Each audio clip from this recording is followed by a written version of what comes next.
Yep, that was fun. New little technology here. We show a little 30-second clip of a video. So I picked Star Wars, of course.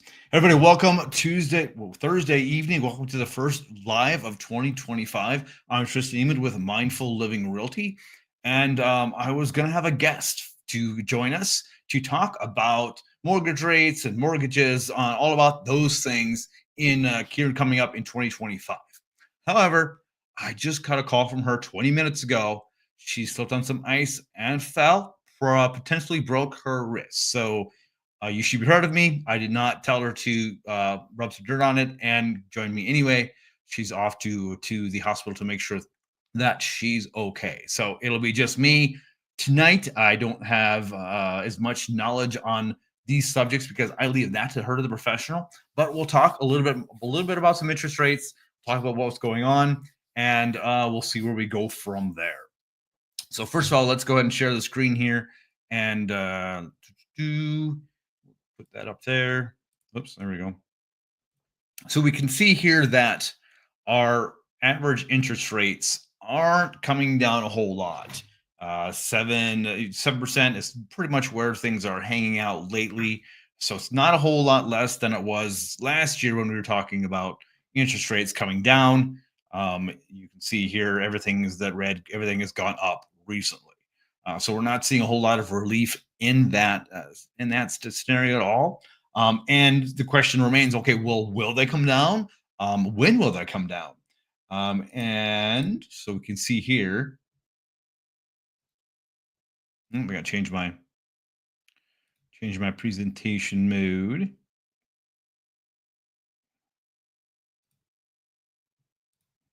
That worked out very good. Let's just show the whole window. There we go. That's what I wanted to do. There we go. Okay, so we've seen stuff about the Fed's fund rate going down. But as you can see here, that only applies to the overnight transactions among large financial institutions. The larger term rates of mortgages, and they have different things they look at. So you can see here, even though the funds rate is going way, way down, and that's usually what you see in the media. Oh, the rates, we're going to reduce the rate. Great, but that doesn't necessarily apply to the mortgage rates. You can see here, this is where we took a nice little dive in October. Things were looking good, and then jumped right back up after that. What about President Trump saying he's going to tell, hey, we're going to drop those interest rates? And while that sounds amazing, and everybody's like, hopefully you can do that, that's not something that he can directly influence at the present moment with the way things are set up. The Federal Reserve, of course, is a private institution, so really they don't have any direct impact or direct. They're not directly underneath the Congress or the president. However, the government, the presidential administration, can have a massive impact of those rates, and that impact is almost exclusively a result of changes in the economy and the government's borrowing needs. So hopefully, if things move the way President Trump is saying that they will move, we'll get into this position where we'll get into a better economic statement, and then those interest rates will come down. But him saying, hey, interest rates should come down directly, that's not going to have a direct effect at the moment of the way things are currently.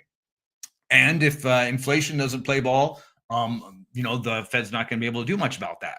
They were looking at inflation. They're looking at job growth and all the different little things. I get this is from a email that I get from Angie every month, and typically it ends up being all these economic factors that I kind of gloss over because I don't really necessarily understand. But I pulled a few things out just to kind of talk for a couple talking points.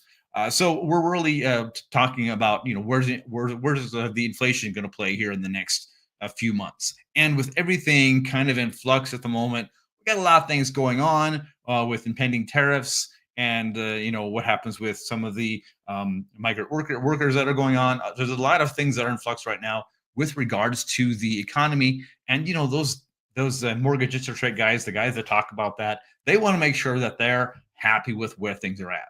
If there's a lot of uncertainty, which there is kind of right now, what's going to happen with this, what's going to happen with that, they don't really like to lower those rates because that is something that they're going to wait until they're sure of what's going to happen.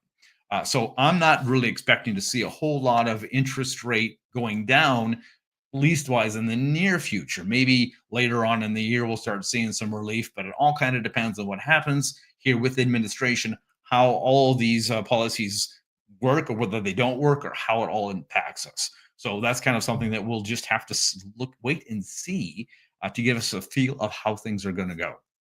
So if you're thinking about buying a property and or waiting for the interest rates to come down, they might not come down much this year. I mean, it might be, maybe a half point or something like that. Maybe you'll get a little bit closer to the sixes, but I wouldn't plan on nor expect that we're going to be down to five, 5.5 by the end of the year. I just don't think that is a realistic way things are going right now. Anything can happen. I keep completely wrong. All of this is conjecture, actually, at the moment. So we'll see what happens here the next in the next few days for sure. If you are joining me today, please let me know where you're from and let me know if you have any questions, not just about mortgages or interest rates, but about real estate in Rapid City in general. And I'll be sure to answer them here today.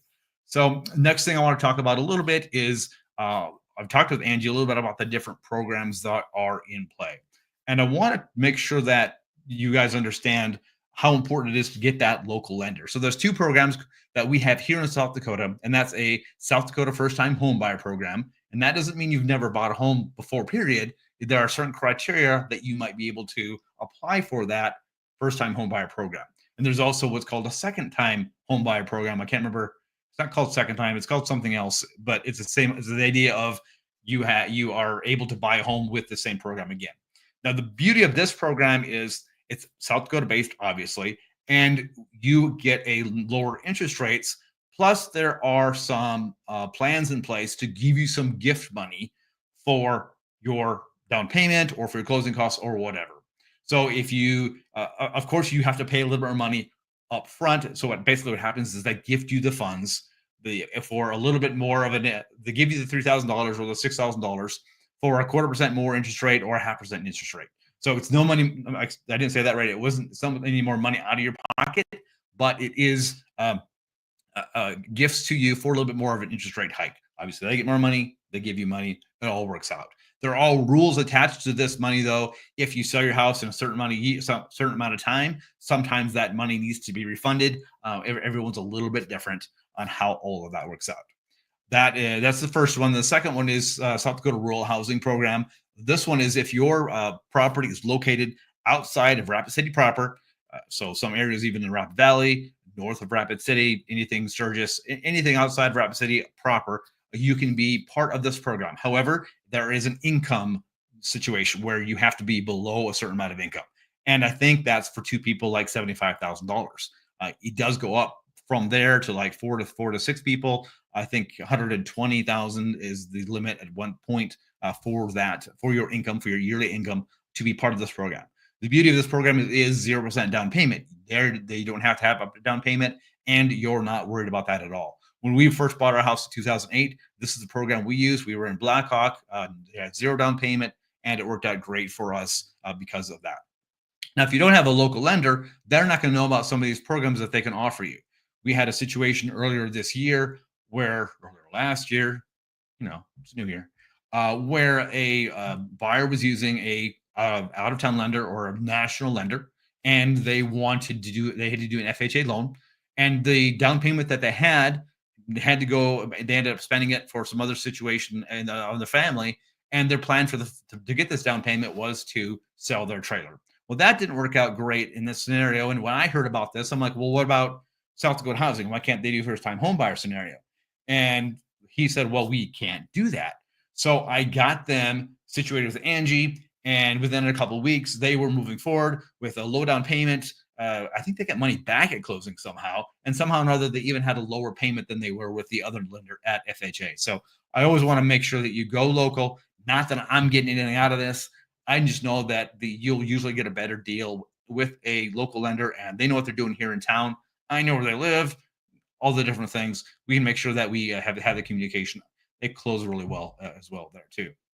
The other thing I was talking with her a little bit more about is there are now a few more fix it up programs. So what in this I think she said there's one whether you're going VA, that's military veteran, whether you're going FHA or a conventional loan. What you can do then is say, okay, this house here needs X amount of work. We go out and then we get bids for that work to be done. It can be as little as fixing the carpet and painting the house to as much as adding a garage. There are some stipulations for that, but you can do that kind of thing with these loans. So we get all of these bids together. We present an offer on the house, on the existing house, to the seller. We add the existing bids to the loan package, and then the bank or the federal funds, they get funded through that program, and then you close once all that work is done. Now, I did ask if it's possible for you to do some of the work, and it sounded like you could do some of the work, so some of the cosmetic work. So you could do the painting, that kind of thing, but you wouldn't be allowed to, take down the walls and start remaking the walls, right? They want to make sure that there's a professional, they're doing that correctly, and they want to make sure that they have a bid to put all that together. So if you see a property that you like and it just needs a few things, we can roll that into a loan. It's just going to take a little bit extra time, energy, and effort to put all that together. A little more patience while dealing with contractors, a little more patience while we're getting bids for this property to make it all on one big loan. And of course, it's got to appraise for that total amount. So if you're buying on the high end and you want to add $10,000 worth of stuff, it still has to appraise for that $10,000 to make the whole merry-go-round work, right? So that's something that we don't often talk about. We don't often think about. In a busy market, it gets hard because why would they take that offer when they could take another offer? Sometimes it just depends on how that works. A seller shouldn't have too much to do with the situation. They just probably have to be aware of what's going on. From my understanding, how it works is that the seller will actually close on their property. They'll go away, and then while the work is getting done, you'll have funds that'll come in and get dispersed to the right people, and then it'll kind of close again when everything is done, and then you move to the house because you've got the home processed. So don't forget about that kind of an option if you're looking for a property that might not be just perfect, and you don't have the funds to fix it up from the get-go. All right, so we've got the fix-up loans, we've got the local loans. Of course, VA loans is just the same. Any veteran can have a 0% down payment. There is a VA funding fee that I think is like last time I did look at it, was like 2.14% on top of. So you're spending 2.14% cash to make this all happen, and that's actually at closing. At closing, you're paying that with everything else. So it adds a little bit more funds to your closing statement, but you get a 0% down, so you don't have to pay that anything down. Your typical loan is FHA. That one is 3.5% down, and again, it ends up being your affordable home if you aren't a veteran, or if you are in town and you can't do the rural development, you're making too much money through rural development, all the different things. So FHA is certainly kind of the standard lower income type of a loan program. Conventional isn't as bad as you would think. Some you can get down to 5 to 10% down payment for them to make those roll. I've even seen a couple 3% depending on what's all going on, but 5% is kind of where it starts, but that's a far cry from 20%. A lot of time, if you're going to bring down payment to the table, and if you're going to bring down payment to the table, and then you can decide, hey, maybe I don't want to do the 3.5% down, just go ahead and do the conventional loan, because there's a lot less conditions with conventional loan. Conventional loan, the bank's just saying, hey, is this property as is for what it makes it work? Will it be affordable with this just payment? A FHA loan has rules and conditions. Is the outside painted? Is the roof okay? Are there any foundation issues? There'll be a whole list of things that they've got to look at to make sure it qualifies for an FHA, just like the VA and even the South Dakota Housing and the other ones like that. So it makes it a lot easier. If you've got a decent sized down payment, just go with the conventional loan. It'll be a lot easier all the way through. Lot fewer hoops to run through. So many other things too. All right, Rose has a question. If purchasing a land with plans to build a home on it, does the first-time home buyer still apply? Not for the land for sure, because that's a whole different ball game. And depending on how you do it, a lot of times you have to go to a bank, and say, hey, like a Great Western Bank or something, or and say, hey, I want to buy this land and then I want to build a house. What they do then is they basically give you money, you buy the land, and then you have a construction loan to buy the house, and they keep giving you money in different drafts as you go through that process. Um, However, whether or not that house part of it is can be a first time home buyer loan or not, I don't know how that all works. If you have already bought the land and are going to build the property on the land, typically speaking, I don't think your South Dakota housing deals with building the property. It only deals with property on land already built. I could be wrong on that, but it doesn't seem to me like first time home buyer that South Dakota housing is going to be too happy to play around with the whole they're just trying to make things easy. They've got a little box. And if you don't fit in that little box, then it's going to be tough for them to do that kind of loan. So I imagine that that kind of scenario would work with them. It just doesn't fit their box. I hope that helps. Obviously, that's something that I can ask more questions about and get you to the right people to find out about that for sure. So that's, I think that's about all I got for you guys at the moment. My rattling on. I wasn't really prepared, so I just kind of been kind of blurbling over here. I've got some fun stuff coming up here in the next few months. I plan on redoing a lot of my standard videos for Rapid City, like the pros and cons, the cost of living. I want to make sure that those get updated and that we have a understanding of where things are at now. Because I think the first video I did on pros and cons was 2020, and there's a 2020 cost of living video out there, and well, you know very well that that's not quite accurate anymore. So I plan on putting all that together again, and then getting some ideas. I'm working on a new construction video to talk about all the new construction around town and all the different like cost of living in Rapid City. As I said that, but I mean the home prices in Rapid City, all the other things that are around. I'm planning on talking about here the next few months in my videos. So thank you, Rose. I appreciate asking the question to give me something else to talk about. So, all right, if no one else has any other questions, thank you all for showing up today.